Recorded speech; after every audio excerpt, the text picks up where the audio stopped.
Mesdames et messieurs, je suis vraiment très heureux d'être parmi vous ce soir. Je suis vraiment très heureux en particulier de voir une salle si pleine. Je voudrais remercier les organisateurs de m'avoir invité, en particulier, j'imagine, avec l'aide de mon ami Jean-Claude Loison, qui est ici. En tous les cas, j'ai fait le voyage jusqu'à Metz pour venir vous voir. Ça fait quand même plus de 6 heures de train.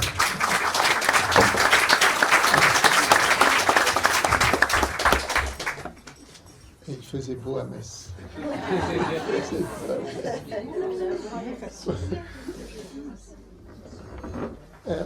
Le 7 octobre, il y a eu ce massacre terrible, qui est horrible, qui est scandaleux, qui est à dénoncer, bien évidemment. C'était le 9 octobre.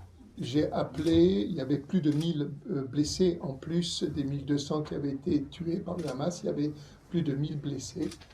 Et donc j'ai appelé un de mes amis qui a une ONG israélienne qui s'appelle Nathan, que j'avais connu en Syrie, puisque son ONG était dans le Golan et recevait les blessés syriens qui étaient pris en charge par les Israéliens.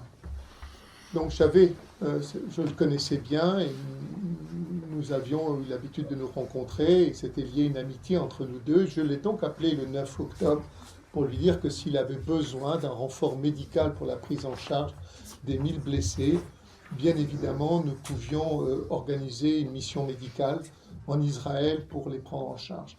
Il se trouvait qu'il y avait en même temps, vous vous rappelez, le tremblement de terre au Maroc. Et le Maroc avait accepté, en tous les cas, un hôpital israélien, alors qu'il avait refusé l'hôpital français, là.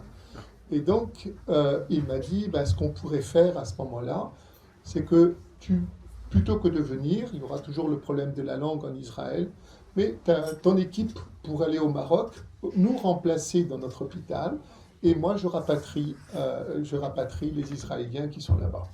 Cela ne s'est pas fait parce que maintenant les Israéliens avaient rapatrié et avaient mobilisé leurs réserves, etc. Et cela ne s'est pas fait. Mais quelques jours plus tard, on a vu la réaction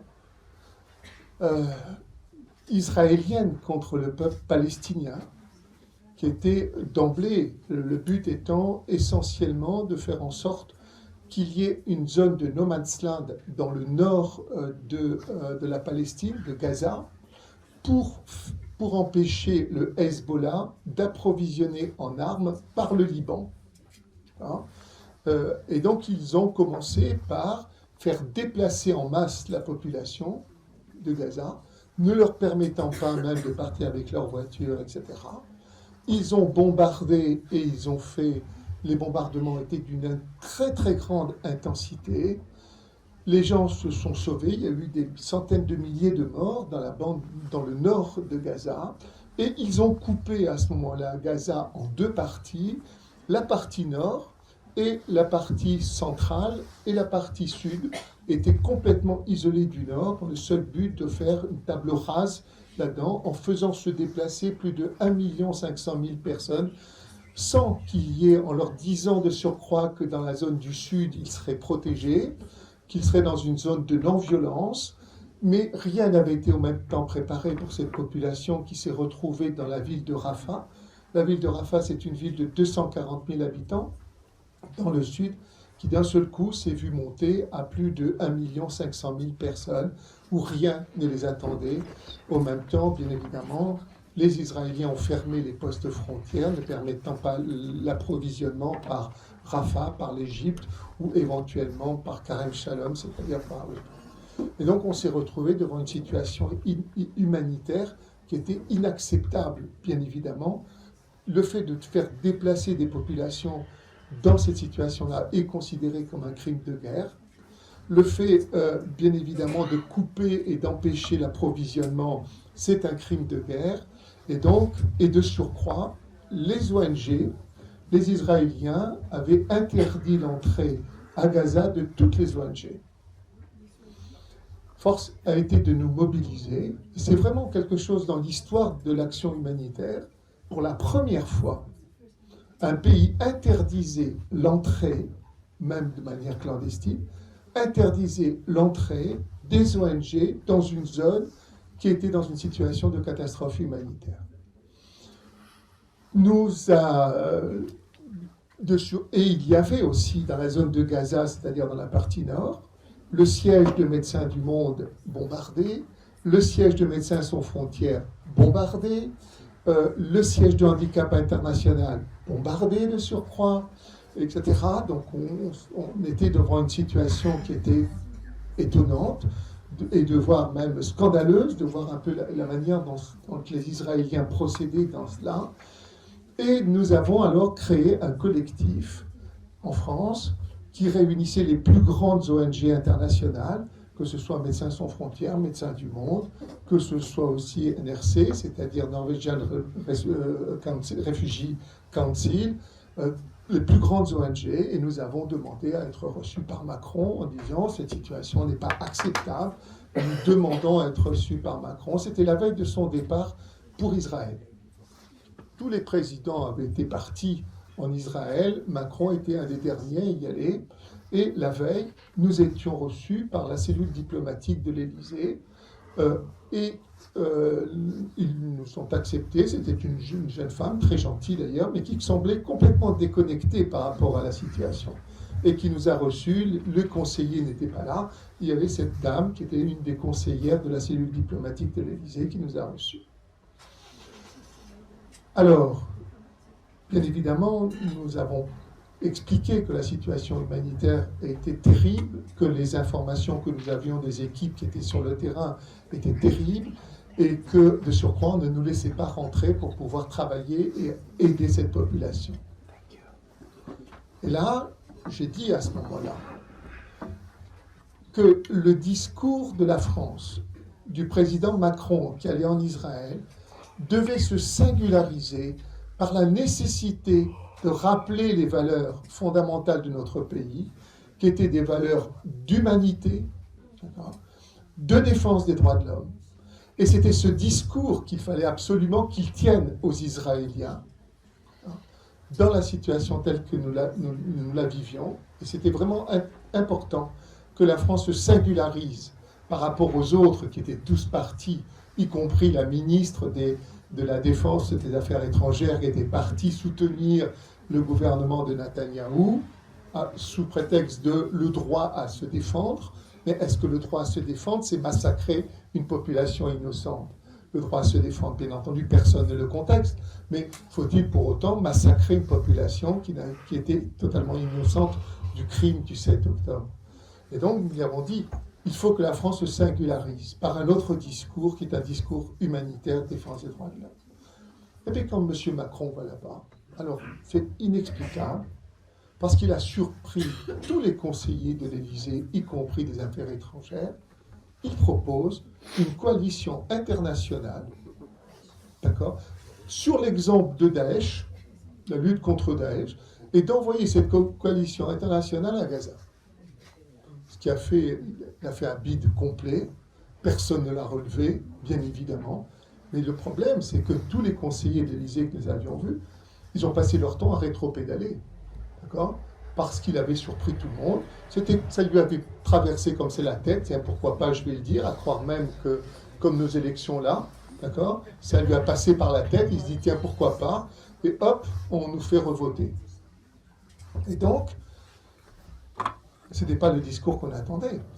C'était un discours belliqueux, on fait une coalition internationale et on va casser du Hamas, d'accord, là-dedans. Nous avons encore insisté, nous avons été ensuite reçus par les Affaires étrangères, par le cabinet du ministre des Affaires étrangères. Nous avons exprimé aussi la nécessité qu'il y avait de nous laisser travailler, de nous laisser rentrer et de ne pas accepter cette situation, de protéger la population palestinienne, etc.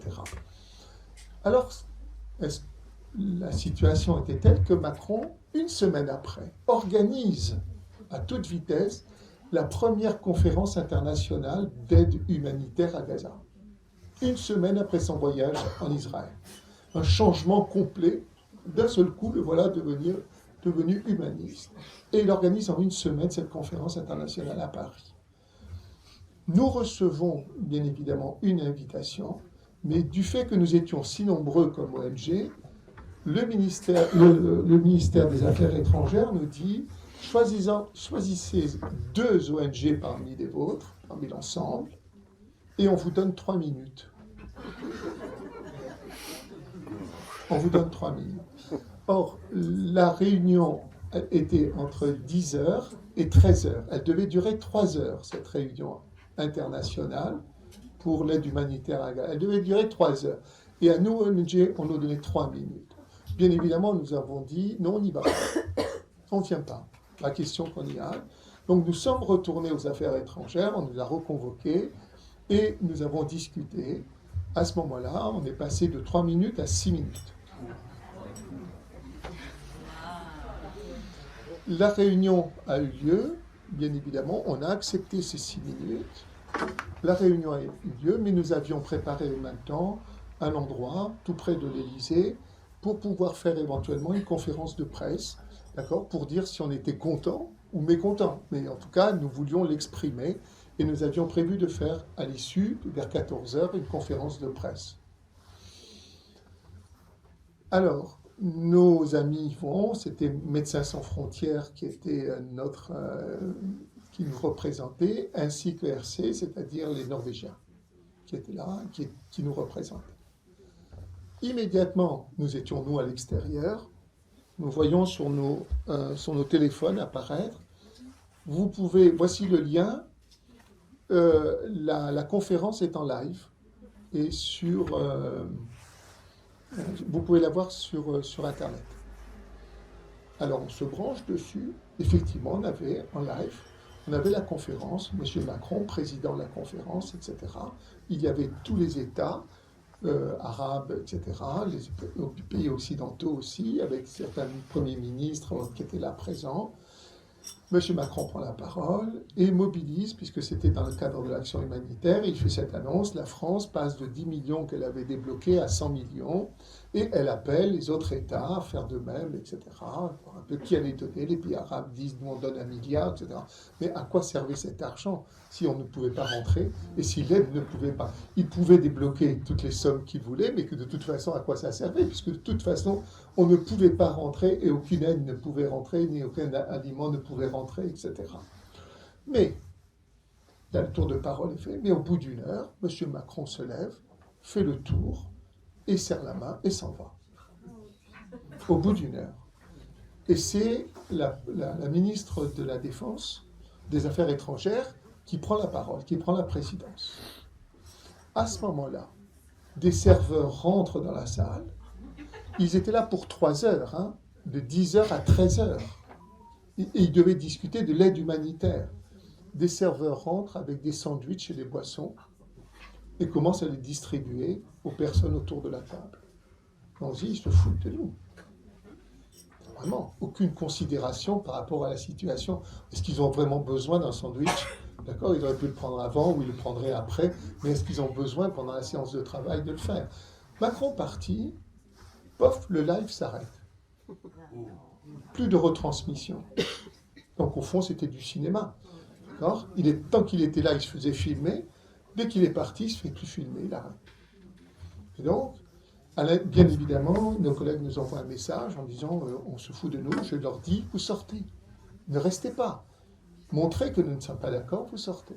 On attend un peu. Et après, ils sont sortis. Bien évidemment, on n'a pas attendu la fin. D'ailleurs, cette conférence s'est soldée sans un compte-rendu commun, etc. Il n'y a rien eu de spécial. Et ça s'est terminé là. À partir de là, bien évidemment, du côté de mon ONG en particulier, l'idée était, il faut rentrer. De toutes les manières possibles et inimaginables, il faut que nous arrivions à rentrer. D'accord ? Les médias ne pouvaient pas rentrer, les journalistes étaient interdits, personne ne peut parler. Il faut impérativement que nous y allions et qu'on puisse rentrer. Ça a été extrêmement compliqué. On a essayé, alors mon ONG, on s'est rapproché de Balmed, qui est une association palestinienne de médecins palestiniens qui existe depuis longtemps.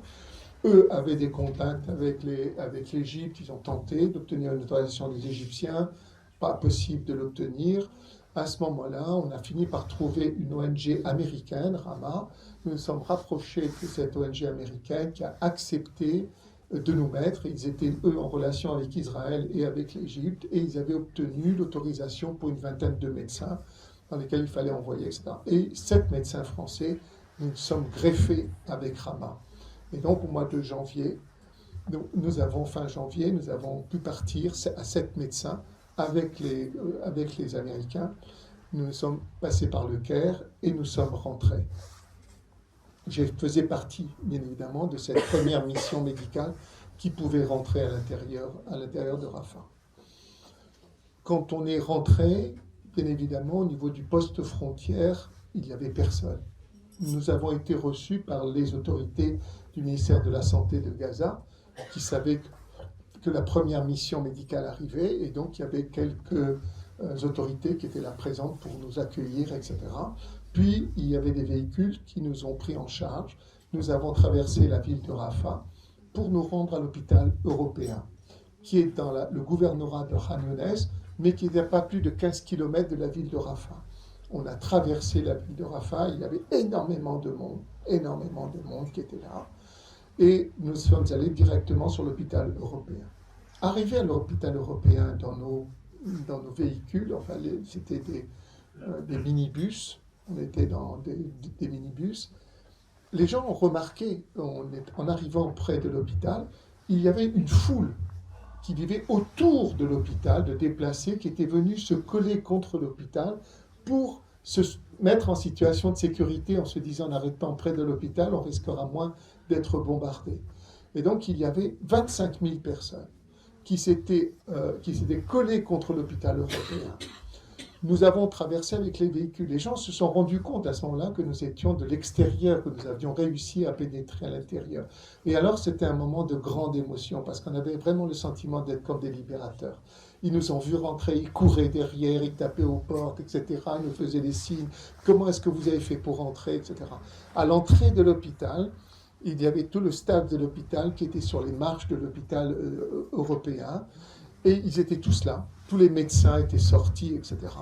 Ils étaient depuis le mois d'octobre, nous étions fin du mois de janvier. Ils étaient tous là, ils étaient seuls, bien évidemment. Il manquait de tout. Nous savions qu'il manquait d'anesthésique, etc., qu'ils n'avaient plus de matériel, plus de médicaments. Nous, on en apportait. Chacun d'entre nous avait 25 kilos de médicaments, de matériel, etc., avec nous. Nous apportions ça en même temps. Et bien évidemment, ça a été un moment d'une extraordinaire chaleur. Et on est tombés dans les bras les uns des autres, etc. Et nous sommes rentrés à l'intérieur de l'hôpital. Et ce que nous avions vu à l'extérieur, c'est exactement ce qui se passait à l'intérieur. C'est-à-dire qu'à l'intérieur de l'hôpital, il y avait plus de 3000 personnes qui vivaient dans les couloirs. Femmes, enfants, etc. à l'intérieur, qui vivaient le long des couloirs, sur des matelas qui étaient des matelas en mousse, couchés par terre, etc. La plupart du temps, ils avaient laissé pendre pour se séparer les uns, avoir une certaine intimité. Il y avait des draps de l'hôpital d'ailleurs, qui pendaient, etc., qui leur permettaient de s'isoler un tout petit peu. Donc, quand les couloirs étaient relativement grands, il y avait des gens de chaque côté. Les femmes étaient là, faisaient leur pain assis à l'intérieur de l'hôpital. Les enfants jouaient, couraient, jouaient au ballon, etc. C'était c'était ubuesque de voir cette situation, de voir un peu un hôpital qui était comme cet hôpital, qui est un grand hôpital construit par les Européens, l'hôpital européen de Gaza, mais il y avait une foule de gens à l'intérieur.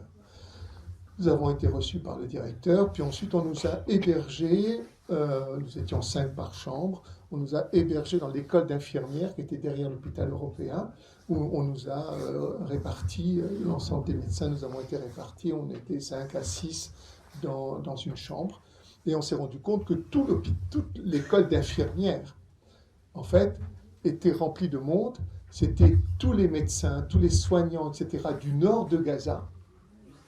Comme ils avaient été chassés, comme leurs hôpitaux avaient été bombardés, détruits, etc., eh bien, ils étaient tous venus à l'hôpital européen, à l'hôpital émirati, etc. Ils étaient tous venus se faire héberger dans les hôpitaux. Et ils étaient à 2 familles dans des salles de classe de l'école d'infirmières, etc. L'hôpital ne distribuait qu'un repas par jour, c'est-à-dire essentiellement du riz. Pendant 15 jours, nous n'avons mangé que du riz, un peu safrané. Vous savez, je ne sais pas de quel colorant, enfin quelle épice était là qui colorait. Le curcuma peut-être, c'était ça. Avec, pour nous, médecins, un morceau de viande qui nous était donné. Pendant 15 jours, nous n'avons eu que ça à manger. tous les soirs. C'était un repas par jour, essentiellement. À l'intérieur de l'hôpital, la situation était épouvantable. Cette population-là, qui était dehors, les 25 000, plus celles qui étaient à l'intérieur, avaient des besoins de santé primaire, c'est-à-dire il y avait des problèmes respiratoires, des problèmes digestifs, des problèmes de toute nature, d'une population normale, de médecine générale, etc. Mais le seul endroit où ils pouvaient espérer avoir une consultation médicale, c'était forcément au service des urgences. Et il y avait un monde fou, jour et nuit, par des gens qui n'avaient rien à faire à l'intérieur de l'hôpital. Pourquoi? Mais parce qu'en même temps, il y avait les bombardements, il y avait les tirs de sniper, il y avait les drones en même temps, etc. Et les ambulances arrivaient, amenaient les blessés les plus graves. Et comme le service des urgences était rempli de cette population qui attendait pour avoir une consultation, les blessés les plus graves, on les soignait par terre. Les polytraumatisés, les plaies du crâne, les bras arrachés, les membres arrachés, etc., les fractures, tout ça se soignait par terre. Par terre. Les morts aussi arrivaient à l'hôpital, parce qu'ils se faisaient enregistrer à l'hôpital, comme quoi ils étaient morts, ce qui permettait ensuite d'aller les enterrer. Les familles voulaient avoir un certificat, un papier, qui permettait justement d'identifier ceux qui étaient morts, etc. Les enfants, dans cette situation-là, le seul endroit distrayant pour les enfants, c'était le service d'urgence. Et j'ai vu des enfants rentrer, ils ouvraient le chariot, dans le chariot ils prenaient des seringues, ils prenaient aussi des gants qu'ils gonflaient pour en faire des ballons. Et ça rentrait, ça sortait, ça bougeait de tous les côtés, etc. C'était une folie cet hôpital. Il y avait du monde tout le temps, jour et nuit. C'était impossible de travailler dans ces conditions. J'ai essayé, bien évidemment, de voir le chef de l'hôpital, le chef du service des urgences, qui était comme un zombie. Rentrait, sortait, etc. Il était comme un zombie. Il a été impossible avec moi d'essayer de lui dire, écoutez, organisons cet hôpital. On ne peut pas, il faut impérativement que toute la partie pathologies saisonnières, les pathologies aiguës, les pathologies chroniques, etc. Nous essayons de les soigner à l'extérieur et nous faisons des consultations à l'extérieur de l'hôpital, mais on ne les fait pas rentrer dans l'hôpital. Avec un tri à l'extérieur, on ne laisse rentrer à l'hôpital que les urgences graves. Ça a été impossible. Ça a été impossible et à un moment donné, il y a eu aussi un bombardement. Il y a eu une jeune femme qui est arrivée, ils étaient 5, 2 morts. Je me suis retrouvé par terre avec cette jeune femme qui avait été brûlée. Elle devait certainement passer puisqu'elle était brûlée que de la partie de la face, tout son côté gauche, fracture de son membre supérieur droit, fracture en même temps et arrachement au niveau de sa jambe gauche aussi, pardon, toute la partie gauche. Elle était inconsciente, était par terre, il y avait un monde fou.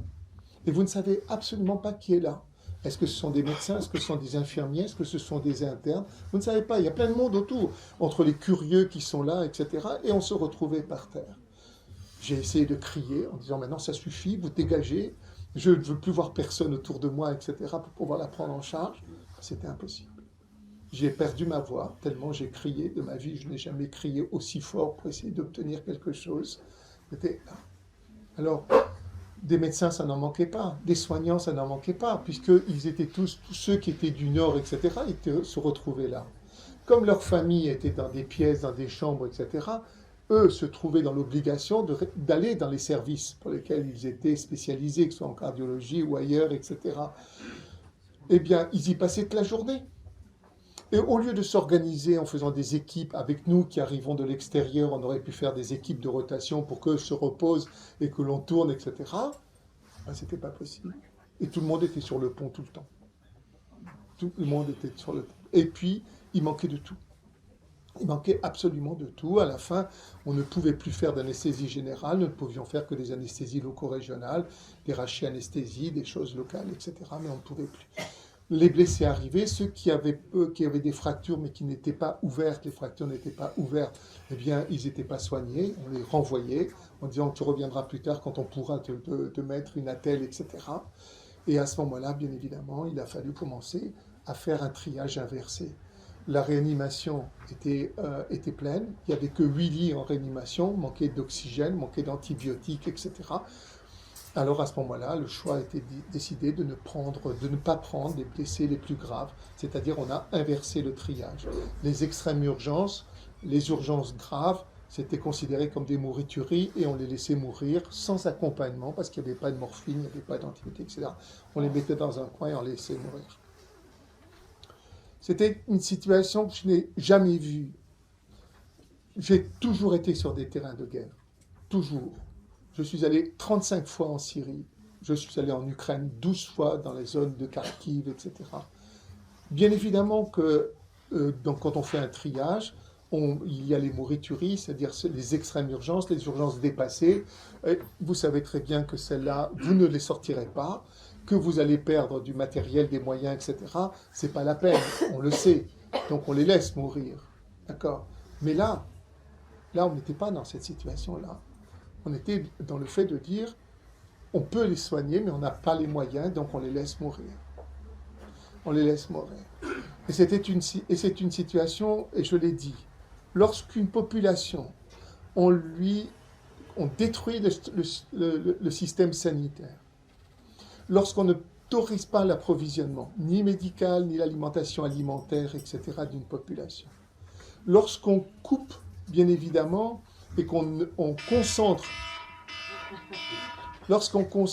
de surcroît 1 500 000 dans une ville de 240 000 habitants et qu'ils n'ont pas on ne les attend pas, ils sont obligés de se construire des abris sur les trottoirs, dans tous les endroits où il y a un espace libre, etc., qui subissent les bombardements en permanence. Lorsqu'on est dans cette situation-là, d'accord, et que l'on coupe l'alimentation en même temps de cette population, et qu'on se retrouve devant une inversion du triage, c'est-à-dire que de l'éthique individuelle, l'éthique médicale veut, nous sommes les garants en tant que médecins, les soignants sont les garants de la vie, et quand il y a un afflux de victimes, on tente d'organiser pour essayer de sauver les plus graves et prendre après ceux qui peuvent encore attendre. Ça relève d'une éthique individuelle qui veut préserver la vie de l'individu. Mais lorsque vous en arrivez à inverser le triage par manque de moyens, tel que la situation a été, vous passez de ce qu'on appelle l'éthique à la macroéthique. Et la macroéthique se met en place quand on veut sauver un groupe. D'accord ? C'est-à-dire qu'on veut sauver une population. Mais si vous faites ça, alors vous confortez dans l'idée qu'il y a une volonté de massacrer la population. Parce que vous êtes là à préserver un groupe et non pas les individus. Et on passe de l'éthique à la macroéthique. Et je le dis encore, ça fait partie des choses qui justement définissent le génocide, c'est-à-dire la volonté. Alors, on peut dire éventuellement qu'il y a là un certain nombre d'éléments, bien évidemment, qui font que vous enfermez dans un espace une population, vous la déshumanisez complètement, cette population. Vous ne permettez pas qu'elle se nourrisse, qu'elle puisse boire de l'eau potable, etc. Il y a une volonté, bien évidemment, de détruire, de massacrer une population. Et le tribunal international a raison de dire que tous les éléments de risque de génocide sont présents. Ils sont présents, bien sûr. Le génocide, pourquoi on ne peut pas dire ? Parce que ça veut dire qu'il y a une intention dans le génocide. Il faut mettre en évidence l'intention génocidaire. Ça, c'est un autre problème juridique, bien évidemment. C'est l'intention génocidaire. Mais en tout cas, il y a un massacre d'une population. Ça, c'est évident qu'il y a un massacre, avec énormément de crimes de guerre, de crimes contre l'humanité, etc. Et bien évidemment, ce gouvernement d'extrême droite, le gouvernement de Netanyahou, etc., et les autres, d'accord, c'est un gouvernement fasciste, d'accord, qui veut exterminer, bien évidemment, pour essayer de... alors, on ne sait pas pour essayer quoi, puisqu'on ne sait même pas comment ils veulent sortir de cette crise-là. On ne sait pas du tout quel est leur plan. Ils disent pas, après qu'on aura réussi à libérer, on va faire ça. On ne le sait même pas. On ne sait même pas. Jusqu'où ils iront, on ne le sait même pas. Ce qu'ils veulent faire, on ne le sait même pas.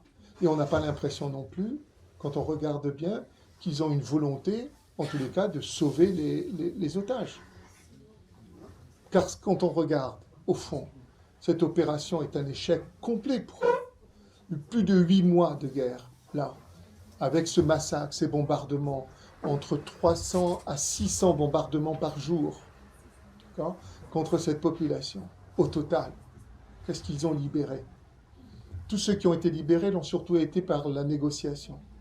Ils ont réussi à en libérer 2 la première fois, et ils en ont tué 3, des otages qui se rendaient. Et ils en ont tué 3 pour en libérer 2. Maintenant, il y a eu cette action-là. Ils ont fait une action avec les Américains et les Anglais, d'accord, pour en libérer 4 et pour tuer 241 Palestiniens en même temps pour tenter. Où est l'opération? Pourquoi ne pas le faire de nuit? Pourquoi le faire de jour et massacrer tous ceux qui étaient autour pour libérer les 4?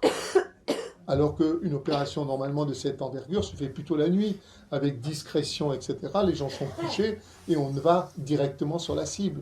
Pas du tout. On fait de jour et on en tue 241 comme ça, personne. Et puis les bombardements sont indiscriminés. Le dernier bombardement qui a mis le feu en même temps au camp de réfugiés, là, et qui a brûlé, il y a eu 178, il y a eu 48 morts, et puis il y a eu 178 blessés, énormément de brûlés, bien évidemment, beaucoup d'enfants qui dormaient, etc., ont été brûlés. Mais sachez un brûlé prend énormément de moyens. Et dès lors, un enfant brûlé à 20%, à plus de 20%, c'est une brûlure grave. D'accord, c'est une brûlure grave. Et le seul centre des brûlés qui est à Gaza est tenu par Médecins sans frontières. Donc c'est clair, tous les brûlés sont morts.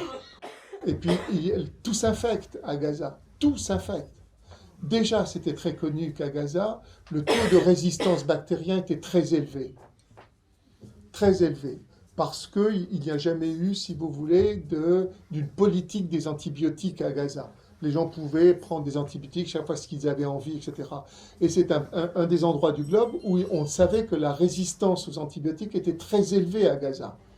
Mais là, au niveau de l'hôpital européen, je suis descendu au laboratoire et j'ai demandé au laboratoire de me sortir toutes les souches qu'ils avaient identifiées depuis 3 mois. Toutes les souches identifiées sont des germes multirésistants. Et même si vous alliez avec l'amoxicilline, ça ne sert à rien. Vous allez avec l'augmentin, ça ne sert à rien. Parce que ces souches sont ultra résistantes. Et tout s'infecte. Les conditions d'hygiène sont impossibles. Vous ne pouvez pas assurer une hygiène avec ce déplacement de population à l'intérieur qui bouge tout le temps, etc. Ce n'est pas possible. Et tout s'infecter.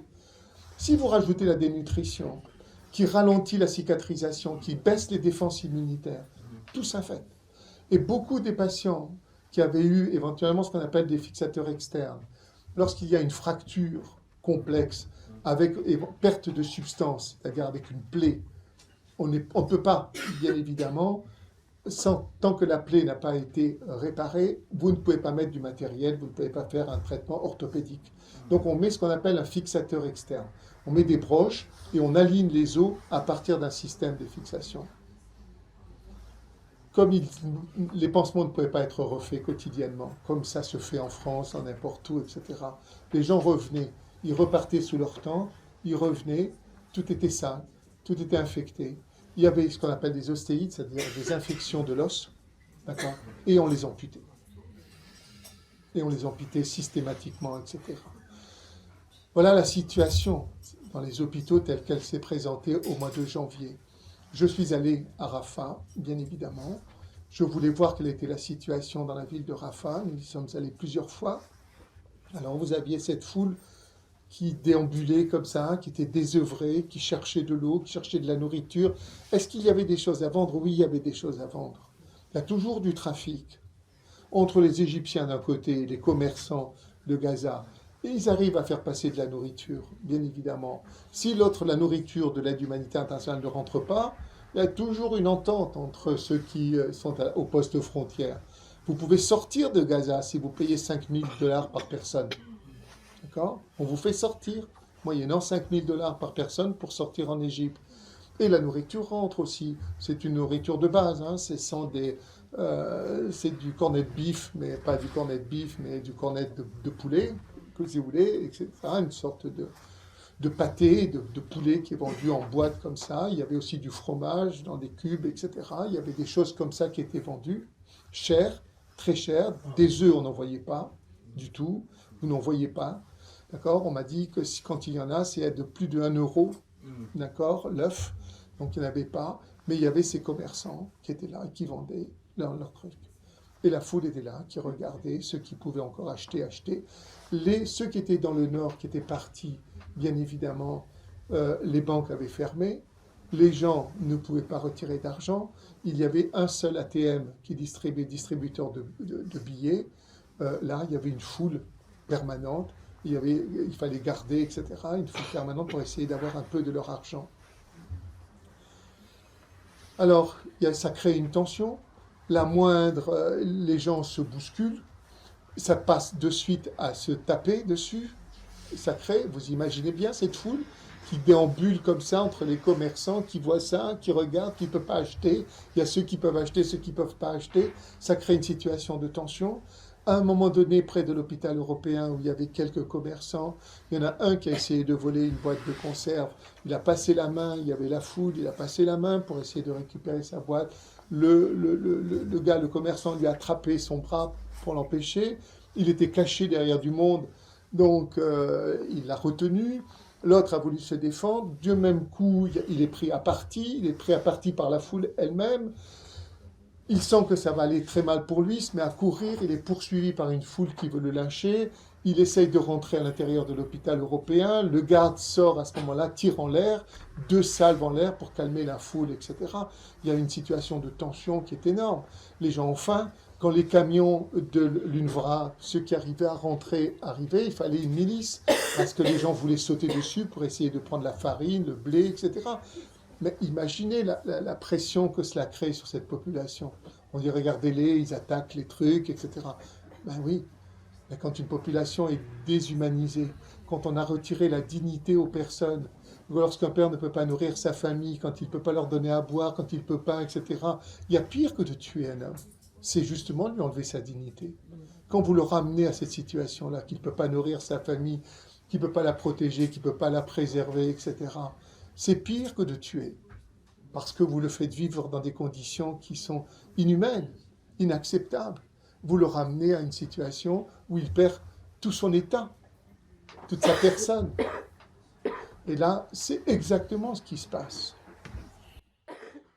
Quand nous sommes sortis, bien évidemment, le besoin qui était là présent était un besoin de santé primaire. Il fallait impérativement que nous puissions mettre en place des centres de consultation pour désengorger les hôpitaux pour cette population qui avait ces problèmes de santé, de pathologie aiguë, de pathologie chronique. Il fallait absolument la prendre en charge. J'ai rencontré le ministre de la Santé. Bien sûr, c'est le ministre de la Santé du Hamas. Oui, demain matin, nous aurons un gouvernement d'extrême droite, il y aura bien un ministre, mais le ministre fait son boulot, bien évidemment. Et l'homme que j'ai rencontré est un homme extrêmement sympathique, qui essaye, malgré la situation, d'organiser les choses, de distribuer. L'OMS lui donne les médicaments et c'est lui qui le distribue aux autres associations, etc., de ce qui arrive à rentrer. Et je dois dire que j'ai été face à un homme extrêmement sympathique qui essayait de m'expliquer que tout ce qu'il essayait de mettre en place le lendemain, tout ça a été détruit, tout ça a retombé, qu'il fallait qu'il recommence, etc. Donc je lui ai dit que nous avions la volonté de mettre en place des centres de soins primaires. Et donc il m'a dit, vous devriez à ce moment-là essayer de voir avec Caritas et avec Médecins du Monde. Alors Caritas International, Caritas Jérusalem est à Gaza déjà depuis 1990, ils avaient leur centre là-bas, et Médecins du Monde aussi étaient là-bas depuis longtemps, et ils avaient eu leur centre, leur siège de Gaza qui avait été détruit. Du même coup, les deux Palestiniens qui étaient leur responsable projet à Gaza, ils étaient eux aussi désœuvrés. Ils ne savaient pas comment faire, ils n'avaient rien, etc.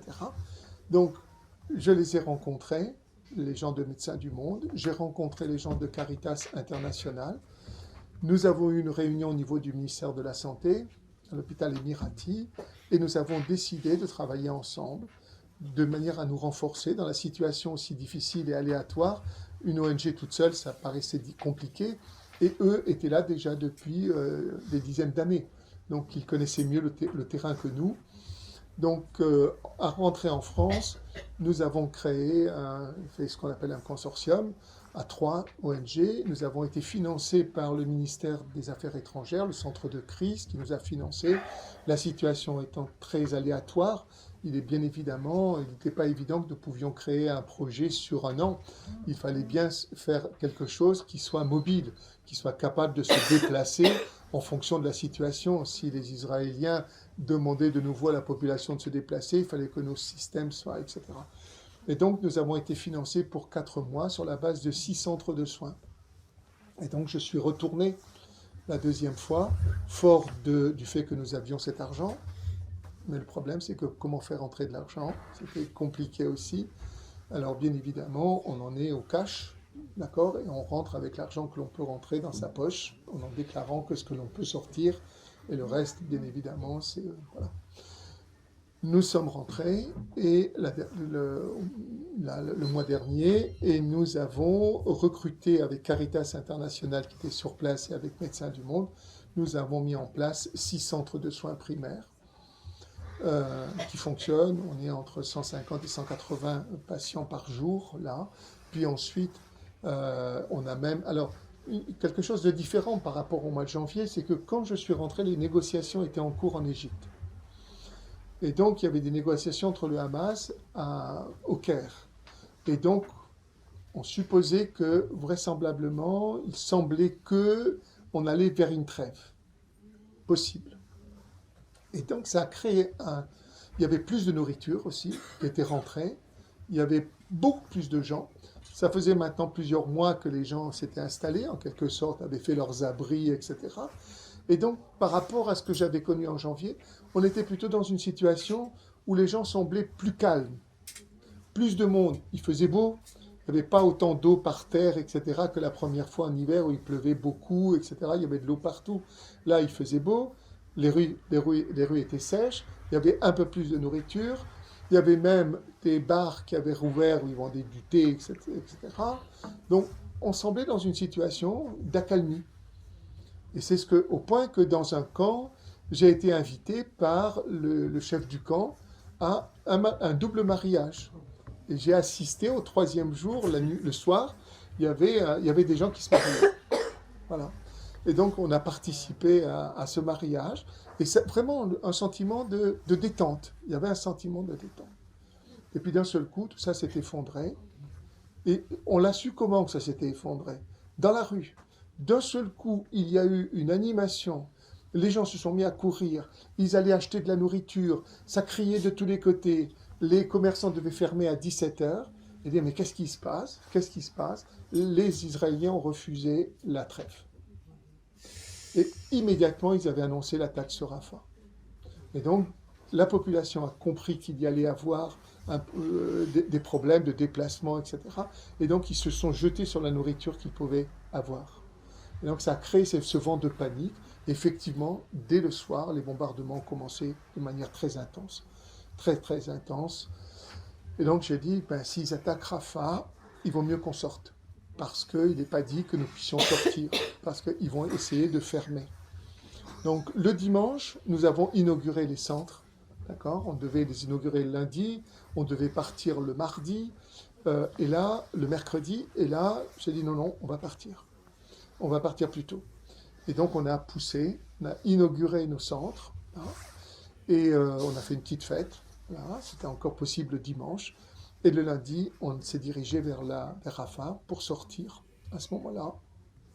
Et quand on est arrivé au poste frontière, côté gazaoui, le côté égyptien, il y avait une foule de Gazaouis qui cherchaient à sortir. Ils ont commencé à crier, les Égyptiens ont commencé à tirer en l'air pour calmer la foule, c'était les Palestiniens. Ils ont fermé le poste frontière, alors je me suis dit, on ne va pas pouvoir sortir, c'est fichu. Les Israéliens étaient en train d'attaquer et rentraient, ils avaient demandé aux Gazaouis de se déplacer, d'accord? Les gens étaient en train de partir.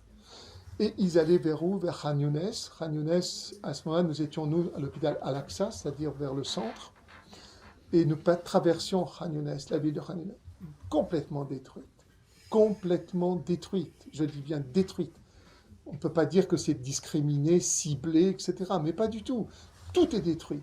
C'est Dresde pendant la guerre. Tout détruit.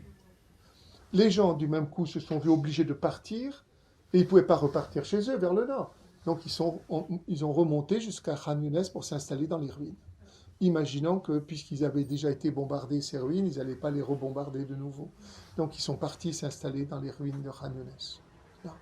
Donc, nous, quand nous sommes sortis, au bout d'une heure et demie, les Égyptiens ont fermé le poste frontière. On s'est dit, c'est fichu, on ne peut plus sortir. En tout cas, les Israéliens sont derrière. Et au bout d'une heure et demie, ils nous ont laissé sortir, que nous, c'est-à-dire les étrangers, pas les Palestiniens. Donc nous avons réussi à sortir. Une heure après, il y avait les chars israéliens à Rafah et ils ont fermé le poste frontière de Rafah. Depuis le 6, d'accord, jusqu'à maintenant, le poste de Rafah est fermé. Ils ont rouvert au bout de 2 semaines le poste de Karem Shalom avec Israël. D'accord, ils ont ouvert ce poste-là. Il y a un peu de nourriture qui rentre par là, mais les bombardements étaient si intenses que pendant 2 semaines, les Nations Unies ont arrêté la distribution de nourriture parce qu'il n'y avait absolument aucune sécurité. Même les Américains qui avaient construit le port, donc le quai flottant à Gaza, même eux avaient arrêté de distribuer la nourriture et de pouvoir la débarquer. Donc les Palestiniens sont retrouvés encore une fois de plus pendant 3 semaines sans approvisionnement, sans nourriture. Les premières équipes d'ONG par Karem Shalom ont commencé à rentrer. Ils se sont présentés à Karem Shalom après avoir traversé donc la Jordanie, Israël, et ils sont présentés à Karem Shalom. D'accord ? Ils avaient tous des médicaments. Les Israéliens leur ont pris tout leur sac de médicaments, ne leur laissant que leur bagage personnel, une valise par personne. Ils avaient tous 10 000 euros, 10 000 dollars. Ils leur ont pris leur argent pour ne leur laisser que 3 000 dollars, sous prétexte que c'est financement du terrorisme. Donc ils leur ont autorisé ça. Ils ont pris tous les médicaments et ils leur ont pris leur argent aussi. Et ils les ont laissés rentrer dans ces conditions-là.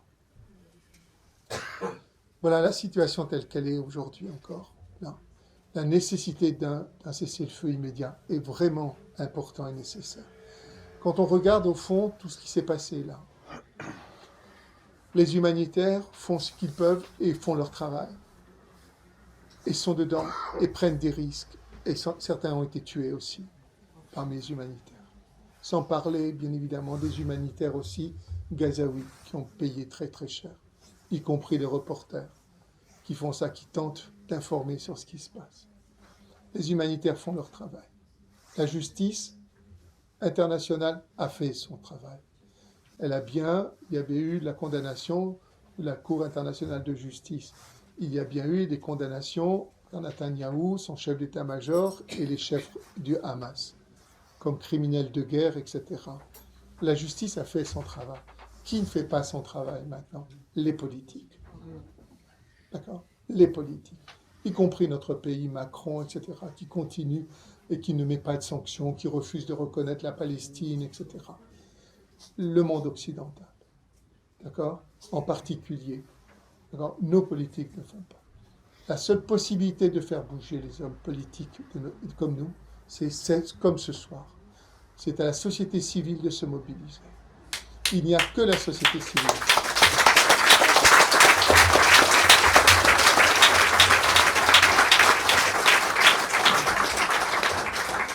Il n'y a que la société civile qui peut amener nos politiques, d'accord, à agir. Ils sont là pour nous représenter. Ils sont l'émanation. Et donc c'est à nous de leur dire ce que nous voulons. Et il faut que nous soyons dans les rues, par millions si possible. Il faut que sur les réseaux sociaux, vous téléchargez, vous transférez, etc. Il faut saturer les réseaux sociaux. D'accord ? Il ne faut pas se contenter simplement de dire « Ah tiens, un tel m'a envoyé ça ». Il faut, sur les réseaux sociaux, il faut complètement les saturer. Complètement les saturer. Il faut être dans la rue. Il faut manifester en permanence. C'est vraiment le message que je peux vous apporter. Si nous voulons que ça bouge, il faut manifester, et le manifester d'une manière importante. Je vous remercie.